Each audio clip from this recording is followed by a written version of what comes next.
glad to be reminded about that verse in Philippians.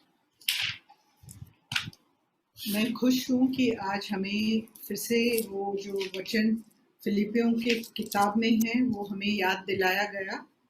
So it's in chapter 3, verse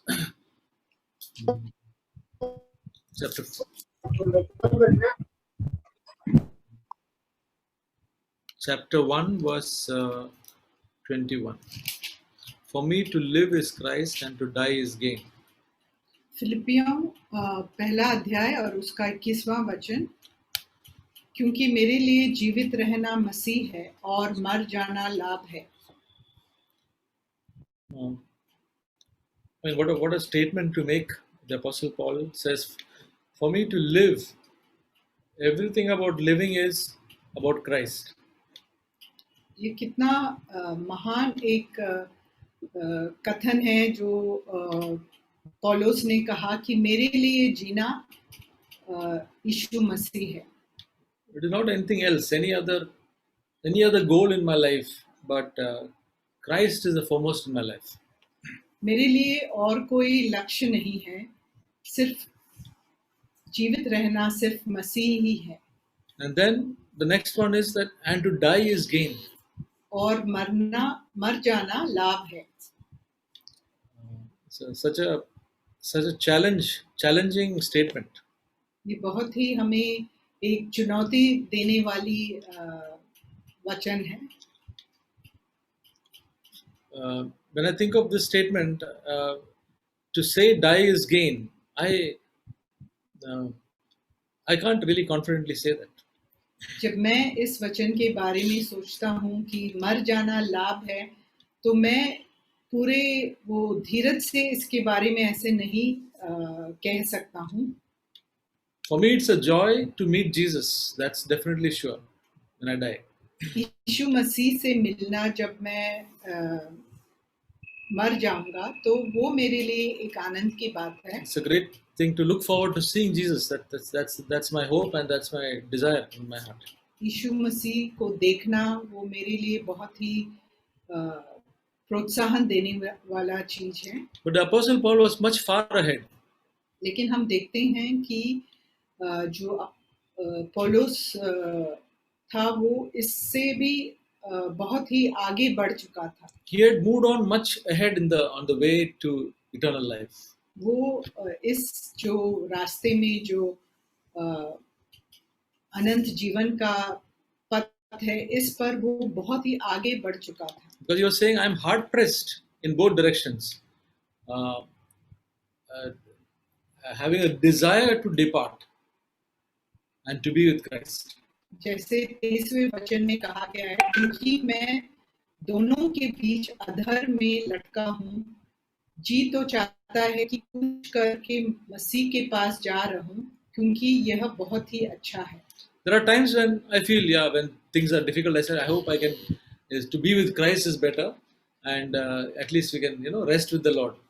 कई बार मैं सोचता हूँ जब कठिनाइयों का सामना करना पड़ता है कि मसीह के पास रहना बहुत ही उत्तम बात है. But for him, it was all the time, to be with Christ. He felt that is a pressing thing I want. But then, for the sake of God's work, he must be here. लेकिन हम देखते हैं कि प्रेरित पौलुस के लिए ये हमेशा एक चुनौती थी कि वो यीशु के साथ ही रहें, लेकिन वो शरीर में उन्हें रहना आवश्यक था जिससे कि लोगों को लाभ पहुंचे. So why Paul could say for me to live is Christ? Because he had considered everything else as rubbish and Christ is first. जो प्रेरित पौलुस है वो क्यों ऐसे कह पाते थे कि मेरे लिए जीना यीशु है, क्योंकि उन्होंने और सब चीजों को कूड़ा करकट समझा था. In Psalm 17, David says, Psalm 17, verse 14, भजन संहिता 17वां अध्याय और उसका 14 वचन में 14 and 15. दाऊद ऐसे कहता है 14 और 15 में It says, David is saying David was so much in love with God, and it was very similar. I mean, his attraction and desire was for God. He was a man after God's own heart. Dawood परमेश्वर से प्रेम करता था, उसका जो लक्ष्य ही प्रभु था. And the passion and the love that David had for God would surpass many of us in the new covenant. जो उनके दिल में यीशु मसीह के प्रति जो प्रेम था, वो हम जो इस नए वाचा में जी रहे हैं, हम सब से बहुत ही ज्यादा बढ़कर था. In verse 3 he says, "Thou hast tested me and dost find nothing in me." और 17 के तीसरे वचन में वो कहते हैं, तूने मेरे हृदय को जांचा है, तूने रात को मुझे देखा है, तूने मुझे परखा, परंतु कुछ भी खोटापन नहीं पाया. He was the one who wrote that psalm. It says, "Search me, O Lord, and know my heart, and see if there be a hurtful way in me." भजन संहिता में दाऊद ने एक दूसरे जगह में लिखा था कि आप मेरे हृदय को परख कर देखो कि मुझ में कुछ जो बुरी बात है तो आप मुझे बताएं. He just had to live by the commandments actually, but he had a higher step in his life. वो जो नियम है उसके अनुसार उन्हें जीना था, लेकिन हम देखते हैं कि वो जो है वो एक दूसरे स्तर पर पहुंच गए थे, कि उनका जो जीने का तरीका था वो अलग था. What about us? We are in the new covenant where we can know God, as he said, I want to know him. हम जो नए वाचे में जी रहे हैं, हमारा जो मकसद है वो दूसरा होना चाहिए कि हम यीशु मसीह को पहचान पाएं और जान पाएं. That was the passion of his heart, to know him more and more. उनका लक्ष्य वही था कि वो प्रभु को और अधिक जानें. Because Christ was first in his life. क्योंकि यीशु मसीह उनके जीवन में पहला स्थान ले लिया था. Everything centered on Christ. सब जो केंद्रित यीशु मसीह में था. Nothing was there where Christ was not involved. कोई ऐसी बात नहीं थी जिसमें यीशु मसीह को शामिल नहीं किया गया है. So Psalm 17 verse 14 and 15 says, "From men with thy hand, O Lord, from men of the world, whose portion is in this life, and whose belly thou dost fill with thy treasure, they are satisfied with children and leave their abundance to their babes. As for me, I shall behold thy face in righteousness. I will be satisfied with thy likeness when I awake." भजन संहिता 17वां अध्याय 14 और 15. अपना हाथ बढ़ाकर, हे यहोवा, मुझे मनुष्यों से बचा, अर्थात संसारी मनुष्यों से जिनका भाग इसी जीवन में है और जिनका पेट तू अपने भंडार से भरता है. वे बाल बच्चों से संतुष्ट हैं और शेष संपत्ति अपने बच्चों के लिए छोड़ जाते हैं, परंतु मैं तो धर्मी होकर तेरे मुख का दर्शन करूंगा. जब मैं जागूंगा तब तेरे स्वरूप से संतुष्ट होऊंगा. So we can either be satisfied with the things of this world, maybe our children and the what our property and our comfort, or we can be satisfied in seeing the likeness of God. या तो हम अपने जो सांसारिक चीज हैं उससे हम संतुष्ट हो सकते हैं, जैसे हमारे बाल बच्चे हैं और हमारा जो संपत्ति है उससे हम संतुष्ट हो सकते हैं, या नहीं तो हम जो प्रभु के मुख का जो दर्शन पाकर हम उनके स्वरूप में बन जाएं, हम उससे संतुष्ट हो सकते हैं. I want to go the way the Apostle Paul went, where we can say that I can also say that to die is gain. मैं उस रास्ते में जाना चाहता हूँ जिस पर प्रेरित पौलुस गए और जिसके कारण वो कह पाए कि मेरे लिए मरना लाभ है. For me to live is Christ and to die is gain. क्योंकि मेरे लिए जीवित रहना मसीह है और मर जाना लाभ है. Amen. Thank you for Brother Joseph, जो चैलेंजिंग वचन और एनकरेजिंग वचन जो हमारे बीच में शेयर किया. And thank you, Brother Joseph, that you have shared a very challenging and encouraging word amongst us. और एक बार एक मसीह जीवन में चलने के लिए हमको याद दिलाया कि हमको ये भूलना नहीं है कि हमको संसार को चीजों को खोज करना है, बट पर हमारा गोल ये होना चाहिए कि मसीह के लिए जिए हर दिन.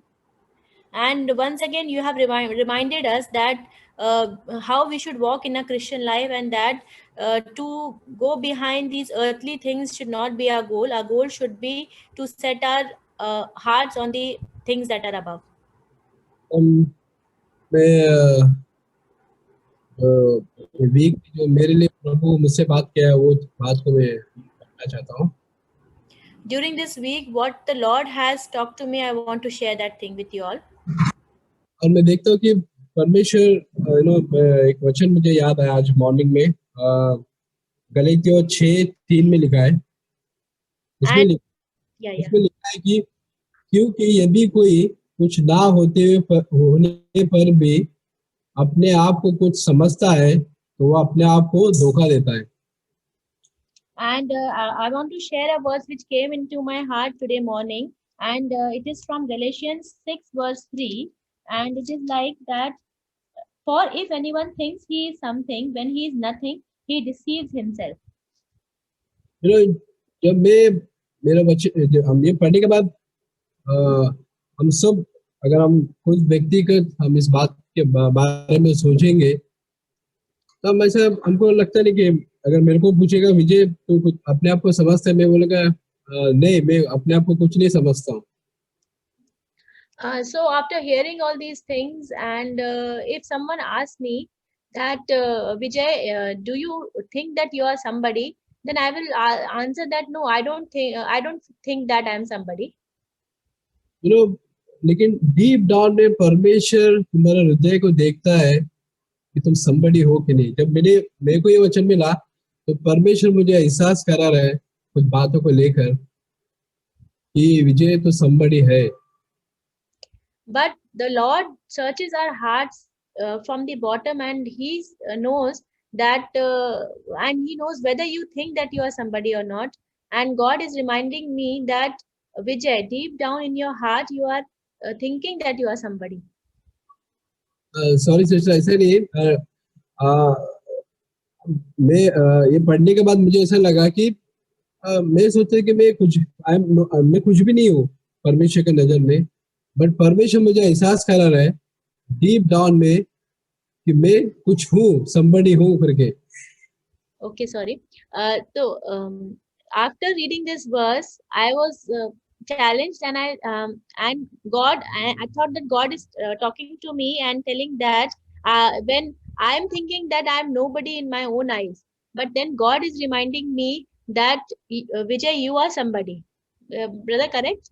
तो हम देखते हैं कि अगर मैं किसी पे डिमांड करता हूँ कुछ चीज को लेकर या एक्सपेक्टेशन करता हूँ कुछ चीज को लेकर, तो इसका मतलब ये कि मैं somebody हूँ. And the meaning is that if I demand something from someone, or I expect something from someone, then it means that I am somebody. तो हम देखते हैं कि अलग अलग चीजों में हमारा पर्सनल डीप डाउन के अंदर हम देखेंगे. मैं देखा कि मेरे को लगा कि लॉर्ड मैं कभी तो मैं प्रे करता हूँ Lord I am nobody, but मैं देखा कि परमेश्वर ही है वो जो हमारे जीवन के अंदर लाइट उजाला देकर हमको बता सकते कि विजय ये तुम्हारे अंदर ये somebody का एक एटीट्यूड, एक प्राइड है तुम्हारे अंदर. So many times while praying also, I say to the Lord that, Lord, I am nobody. But it is by the grace of God that He gives us the light, that we can see the areas where I lack, and where I think that I am somebody. तो मैं प्रभु को धन्यवाद करता हूँ कि परमेश्वर ने मेरे खुद के जीवन में लाइट दिया और एक रिपेंटेंस कर सकूं मैं उस प्राइड को, लोगों को डिमांड को लेकर, लोगों से एक्सपेक्टेशन, या लोग मुझे थैंक्स नहीं बोलते, लोग मुझे पूछते नहीं है, इसको लेकर कुछ भी हो सकता है हमारे जीवन में, हमारे व्यक्तिगत जीवन में. So I really thank the Lord that God gave me that light, that I can see the pride that is within me, that so many times I expect from people, or I think that they should give some position to me. Yeah, God bless you, brother. The only thing that came to me is from Romans chapter 8, from verse 5 to 11. और यह सब सुनने के बाद मुझे एक वचन स्मरण आता है, रोमियो के अध्याय 8 से वचन 5 से लेकर आगे की ओर, 5 to 11. 5 से 11. For those who live according to the flesh set their mind on the things of the flesh, but those who live according to the Spirit set their mind of the things of the Spirit. पांचवा For वचन, those क्योंकि yeah, brother, carry on. Sorry. no, brother, you continue. For those who set their mind on the flesh is dead, but who set their mind on the Spirit is life and peace. आप इतना पढ़िए brother. 5 और 6, क्योंकि शारीरिक व्यक्ति शरीर की बातों पर मन लगाते हैं, परंतु आध्यात्मिक व्यक्ति आत्मा की बातों पर मन लगाता है. 6, शरीर पर मन लगाना तो मृत्यु है, परंतु आत्मा पर मन लगाना जीवन और शांति है.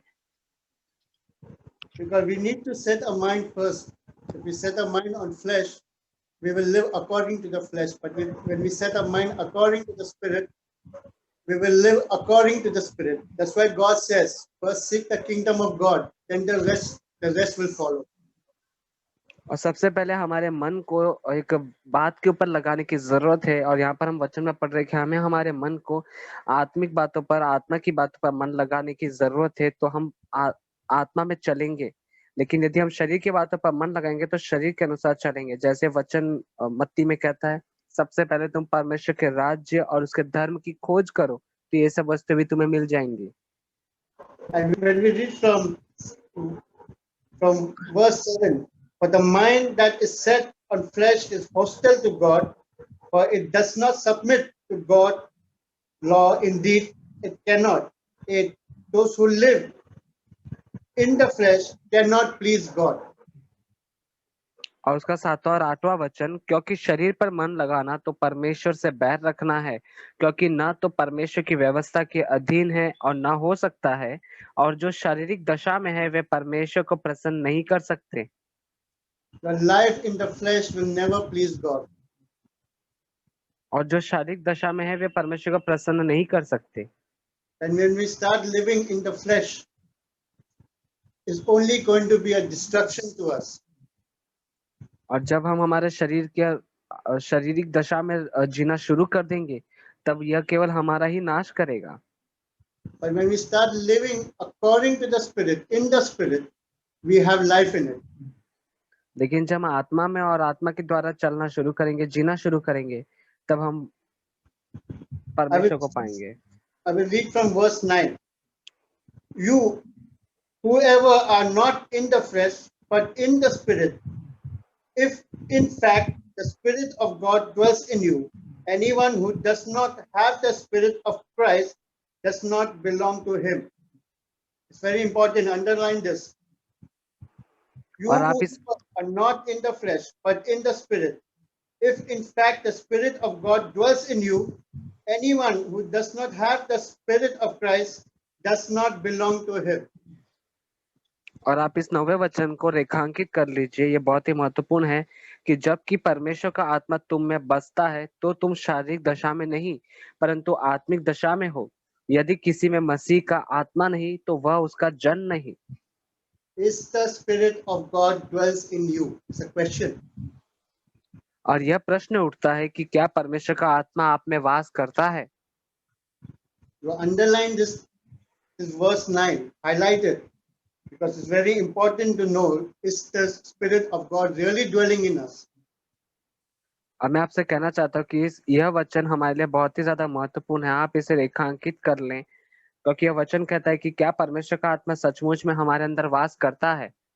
Because it says, it's not by might, it's not by power, it's by my Spirit, God says. क्योंकि वचन कहता है, परमेश्वर कहते हैं कि ना तो बल से ना शक्ति से पर मेरे आत्मा के द्वारा होगा. Verse 10, but if Christ is in you, although the body is dead because of sin, the spirit is life because of righteousness. और उसका 10वां वचन आगे कहता है, यदि मसीह तुम में है तो देह पाप के कारण मरी हुई है, परंतु आत्मा धर्म के कारण जीवित है। 11. If the spirit of him who raised Jesus from the dead dwells in you, he who raised Jesus Christ from the dead will also give life to your mortal bodies through the spirit who dwells in you. और उसका 11वां वचन, यदि उसी का आत्मा जिसने यीशु को मरे हुओं में से जिलाया तुम में बसा हुआ है, तो जिसने मसीह को मरे हुओं में से जिलाया वह तुम्हारी नश्वर देहों को भी अपने आत्मा के द्वारा जो तुम में बसा हुआ है जिलाएगा। So it's not by might, it's not by power, it's by the Holy Spirit, and the Spirit that dwells in you will give you life. Amen. और यह न बल से होगा न शक्ति से होगा, परंतु उस पवित्र आत्मा के द्वारा होगा जो परमेश्वर हमें देता है, और वह आत्मा जो हमारे अंदर बसा हुआ है। आमीन। Share a few things which came to my mind when Brother Joseph was sharing. और जब भाई जोसेफ परमेश्वर का वचन बांट रहे थे तो कुछ बातें मेरे ध्यान में आ रही थी जो मैं आपके साथ बांटना चाहता हूँ। So what we heard today was it's a very important topic. और जो आज हमने वचन सुना है वह बहुत ही महत्वपूर्ण विषय है हमारे लिए। It's about a life. What is the purpose of our life? और यह विषय है हमारे जीवन का मकसद क्या है, हमारे जीवन की मंजिल क्या है। Paul says his purpose is to live for Christ. पौलुस कहता है अपने जीवन के विषय में कि उसका एक ही मकसद है, उसकी मंजिल है कि वह मसीह के लिए जिए, मसीह को पाए। So when that is the purpose, one tremendous thing that happens in our life is that death will become a gain.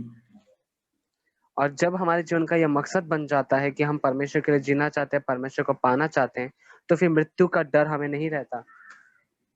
So this is when you live for Christ, it takes care of all your death aspect of it also. और जब आप मसीह के लिए जीना वास्तव में शुरू करते हैं, तब वो आपके संबंध की सारी बातों को देख लेता है, यहाँ तक कि मृत्यु को भी वह देखता है। So because when we die, we will continue to live for it because Christ is alive. और इसलिए जब हमारी मृत्यु हो जाएगी तब भी हम जीवित रहेंगे और हम जिएंगे क्योंकि हम मसीह जीवित है। So this is one purpose which takes care of everything in our life and life after death. और यह केवल एक ही जो मकसद है और मंजिल है हमारे जीवन की, यह हमारे जीवन की हर एक बातों को देखता है, यहाँ तक कि हम जीवित रहने पर भी और जीवित ना रहने, मर जाने पर भी। So you can have many other good purposes, like you can live for some good cause in the society, but that doesn't mean that when you die, that cause will take care of you. और हम कई और हमारे जीवन में अच्छे कारणों के लिए और अच्छे मकसद के लिए जी सकते हैं, या हमारे समाज के लिए हम अच्छे मकसद के साथ में जी सकते हैं, लेकिन वह जीना हमारे लिए लाभ नहीं। So it's important for each one of us. Our purpose in our life must be to live for Christ. और हमारे लिए सबसे ज्यादा महत्वपूर्ण है कि हमारे जीवन का यही मकसद हो, मसीह के लिए जीना। To live is Christ. और जीना मसीह है। So when that is the purpose, we know everything we do. We know whether we are doing it as per the purpose or not. और जब हम मसीह के लिए जीना चाहते हैं, तब हम जो कुछ भी हमारे जीवन में करते हैं, हम इसी बात को ध्यान में रखते हुए करें कि मेरा वो जो मकसद है उसके अनुसार मैं कर रहा हूँ या नहीं। The meaning of purpose is the reason why you wake up every day. The reason why we do certain things. और हमारा जो मकसद है और हमारा जो उद्देश्य है, उसके पीछे कई कारण होते हैं कि हम क्यों सुबह में उठते हैं। इसलिए कि हमारा जो जीवन का मकसद है उसके लिए हम सुबह में उठते हैं और हम जीते हैं और बातों को करते हैं। Many of us, ask other people guidance on whether I should do this or not.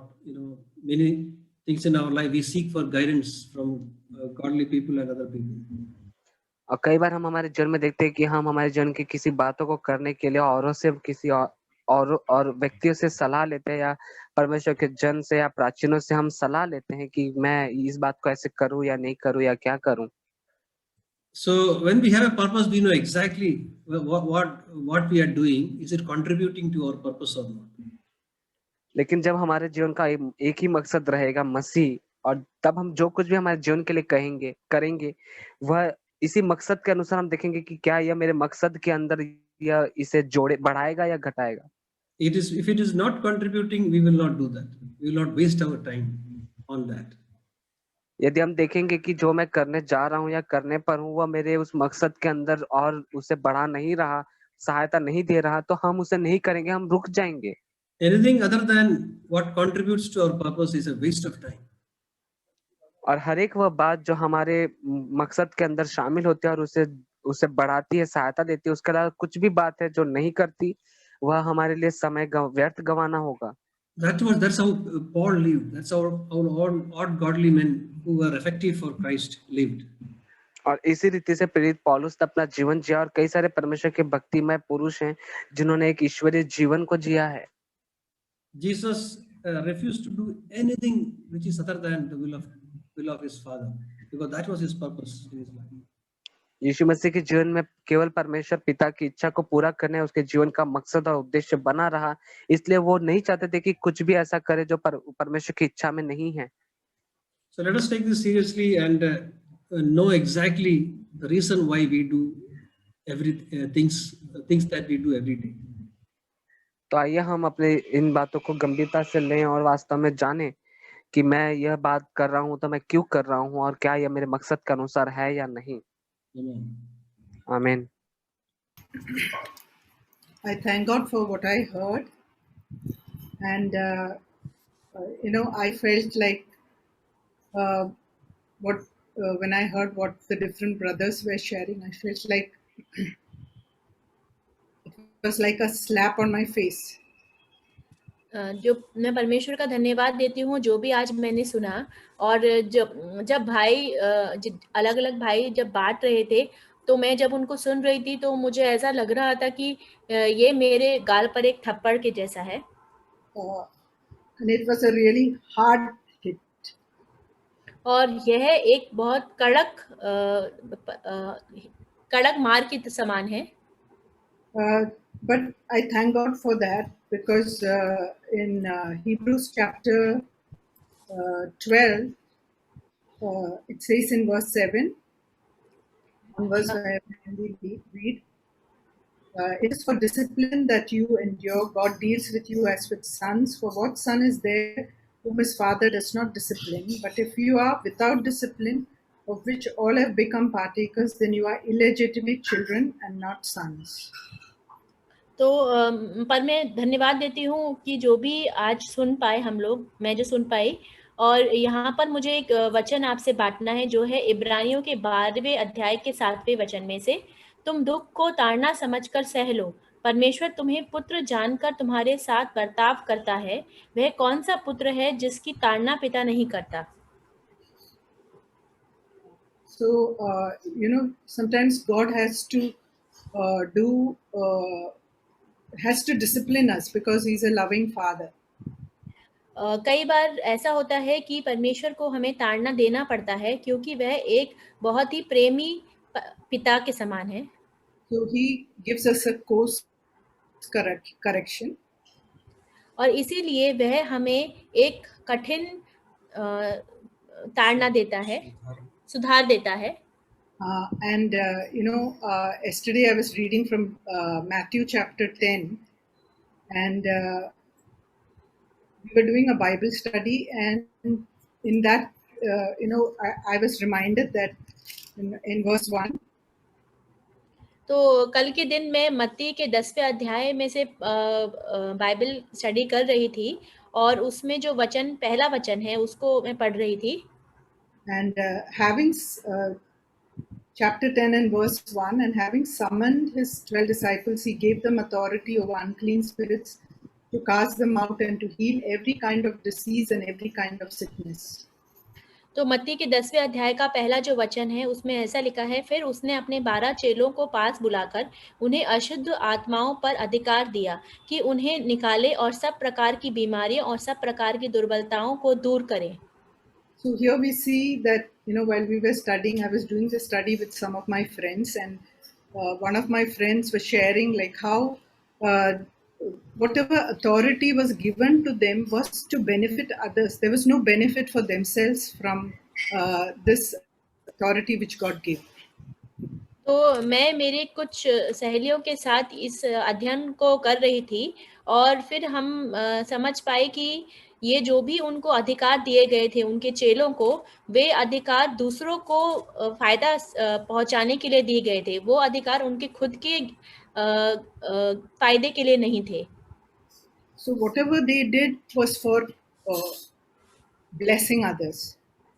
और जो भी उन्होंने किया वह सब दूसरों को आशीष पहुँचाने के लिए किया। God never gave them authority to, accumulate wealth, or like we heard from Psalm 17 that where David is saying, "Lord, save me from such people who are satisfied with their property, with what's happening to their children, and but I want to wake up with having your likeness." तो ये जो भी अधिकार उन लोगों को मिले वे खुद के लिए संपत्ति इकट्ठा करना या ऐसी चीज़ों के लिए नहीं थे। जैसा अभी हम भजन संहिता 17 में से पढ़ रहे थे, जो दाऊद राजा है वह भी परमेश्वर को बोल रहा था कि परमेश्वर आप मुझे ऐसे लोगों से बचाइए जिनका सिर्फ यही एक उद्देश्य होता है कि वे अपने लिए और अपने बच्चों के लिए संपत्ति इकट्ठा करें और दाऊद राजा चाहता था कि वह परमेश्वर की जो धार्मिकता है उसको पाले। I was also reminded of another verse from Luke chapter 10 and verse 42, where Jesus tells Martha, and he says that Luke chapter 10 verse 42, but only a few things are necessary, really only one, for Mary has chosen the good part which shall not be taken away from her. और एक और वचन जो मुझे अभी स्मरण आ रहा है वह यह है लूका का 10वें अध्याय के 42वें वचन में से, परंतु एक बात आवश्यक है और उस उत्तम भाग को मरियम ने चुन लिया है जो उससे छीना न जाएगा। So I thank God for reminding me this wonderful calling which God has called us with. तो मैं परमेश्वर का धन्यवाद देती हूँ कि परमेश्वर ने इस अद्भुत जो बुलाहट जिससे उसने हमें बुलाया है उसकी मुझे स्मरण कराया। Brother Joseph has spoken about living for Christ. तो अभी भाई जोसेफ ने बाटा कि मसीह के लिए जीने के विषय में। So in one of the children's songs sang today is I love him better every day. तो आज का जो बच्चों का गीत था वह यह था कि I love him better every day, मतलब हर दिन मैं उससे ज़्यादा प्रेम करता हूँ। So I was really blessed by that word, I love him better every day. और मैं इस शब्द से बहुत ही आशीषित हुआ कि मैं उसको दिन प्रतिदिन ज़्यादा प्रेम करता हूँ। So how can I love him better every day is by living for him better every day. तो मैं किस रीति से उससे ज़्यादा प्रेम कर सकता हूँ, वह ऐसे है कि मैं उसके लिए दिन प्रतिदिन जीवन जीकर। In John 14 verse 21 it says, he who has my commands and keep them, he it is who loves me. तो यूहन्ना 14 का 21वें अध्याय में हम पढ़ते हैं, वहाँ लिखा है कि जो कौन है वह जो मुझसे ज़्यादा प्रेम करता है, वह जो कि मेरी आज्ञाओं को मानता है। So to obey commandments of Christ is to live for him. तो परमेश्वर की आज्ञाओं को मानना ही परमेश्वर के लिए जीना है। So that's how I can prove my love for Christ.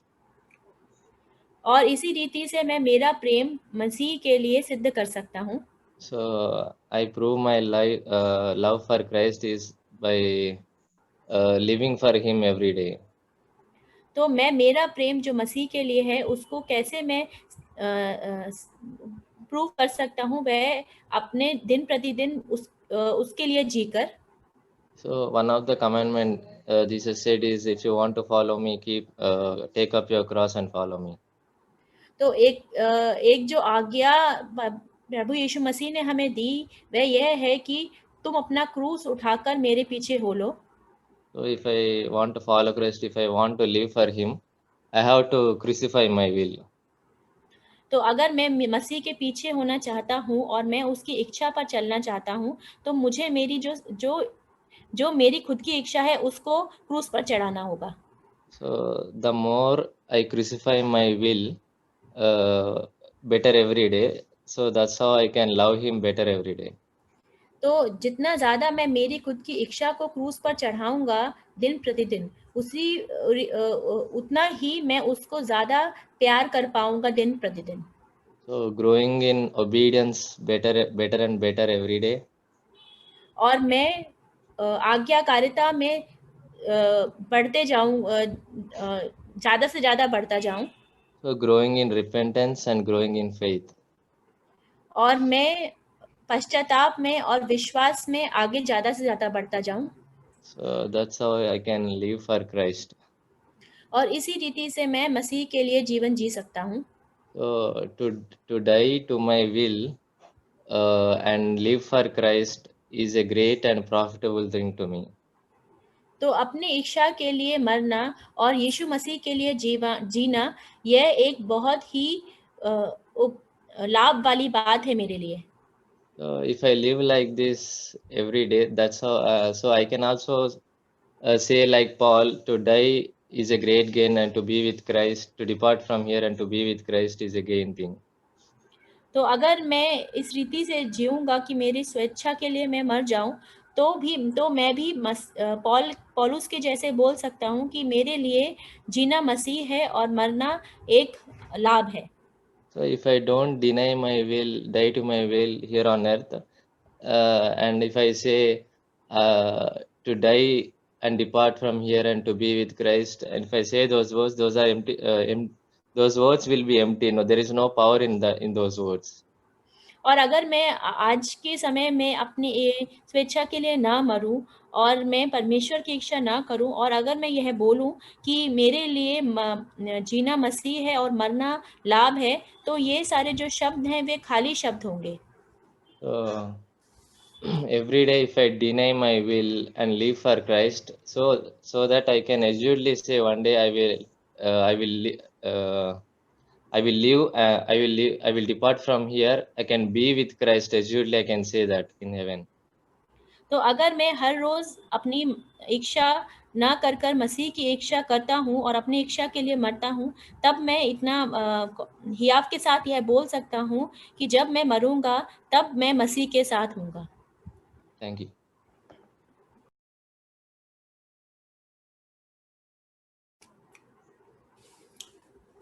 I'll just conclude today's message.